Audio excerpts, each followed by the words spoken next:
મહેશ્વરી દેવી, બાની ધરપકડ કરવાની તમારી હિંમત કેવી રીતે થઈ? દિગ્વિજયભાઈ, મારી વાત તો સાંભળો. કોઈ વાત સાંભળવામાં નહીં આવે તમારી. બહુ મોટો ગુનો કર્યો છે તમે, બહુ મોટી ભૂલ કરી છે તમે, અને આની સજા તમને મળશે જ. અમારી બાની ધરપકડ કરીને તમે અમારા અહમને ઠેસ પહોંચાડી છે. દિગ્વિજયભાઈ, મારી પાસે કોઈ બીજો ઓપ્શન નહોતો. મને ડાયરેક્ટ એસપી સાહેબનો ફોન આવ્યો હતો, એટલે મને તાબડતોબ એક્શન લેવી પડી. અને એમ પણ તમારા પરિવારના દુશ્મન ઓછા નથી, કોઈ ઉપરથી પ્રેશર કર્યું હશે. તમે તમારા સિનિયર્સના ઓર્ડર ફોલો કરી લીધા, હવે અમારો ઓર્ડર ફોલો કરો. હા ચોકસી સાહેબ, હું જાણું છું, પણ કંઈક તો રસ્તો હશે કે નહીં? તમે કંઈક પ્રયત્ન તો કરો જામીન માટે. તમે વકીલ છો યાર. આઈ નો કે આવા કેસમાં બેલ નથી મળતી, પણ જો ચોકસી સાહેબ, તમે છે ને મને કાયદો ના શીખવાડશો. હું એસીપી રહી ચૂક્યો છું. આઈ એમ સોરી, હું જરાક રૂડલી વાત કરવા લાગ્યો. આઈ એમ રિયલી સોરી, પણ તમે કંઈક પ્રયત્ન તો કરો પ્લીઝ. હા, હું ફોન કરું તો. શું થયું ભાઈ? ચોકસી સાહેબે જામીન માટે ના પાડી?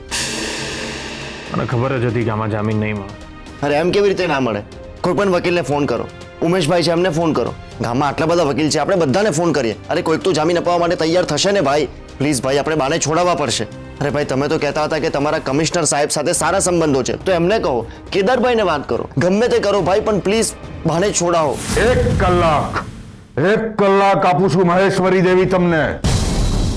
1 કલાકમાં અમારા બાને નહીં છોડ્યા ને, તો અમે અમારા માણસોને લઈને આવીશું અને જેલ તોડીને બાને લઈને જતા રહીશું. તો પછી તમારે એવું જ કરવું પડશે. શું? મારી ઈચ્છા હશે તો પણ હું એમને નહીં છોડી શકું, કારણ કે એમને પોતે ગુનો કબૂલ કર્યો છે. Arjun, don't panic. આ બધાનો હવે કોઈ અર્થ નથી. જો આમાં છે ને, બાએ પોલીસની સામે પોતાનો ગુનો કબૂલ કર્યો છે, અને ત્યાં પોતાનો ખૂન કરવાનો મોટિવ પણ ક્લિયરલી કહી દીધો છે. એટલે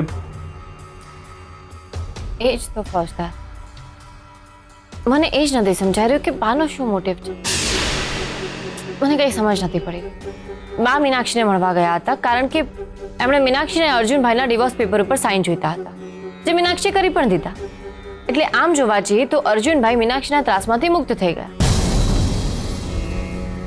એટલે બાનો મોટિવ તો ત્યાં જ પતી જાય છે.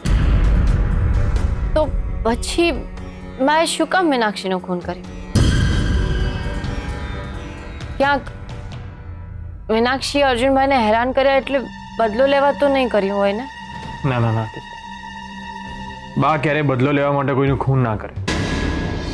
જો બાના મનમાં બદલાની જ ભાવના હોત ને, તો મીનાક્ષીને જીવતી રાખીને બદલો લીધો હોત. પણ આવી રીતે ખૂન તો ના જ કરે. અને મીનાક્ષીનું ખૂન કરીને પોતે જેલમાં જશે ને, આ વાતથી બા સભાન હતા. એટલે બા એટલા અણસમજુ તો નથી કે કોઈનું ખૂન કરી પોતાના ઉપર અને પોતાના પરિવાર ઉપર આટલી મોટી મુસીબત ઊભી કરે. રાઈટ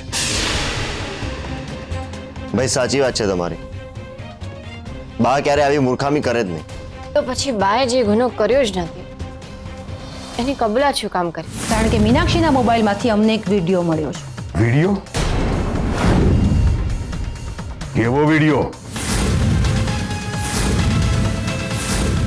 એવું કંઈક સિક્રેટ છે જે બા જાણે છે, પણ આપણાથી છુપાવી રહ્યા છે.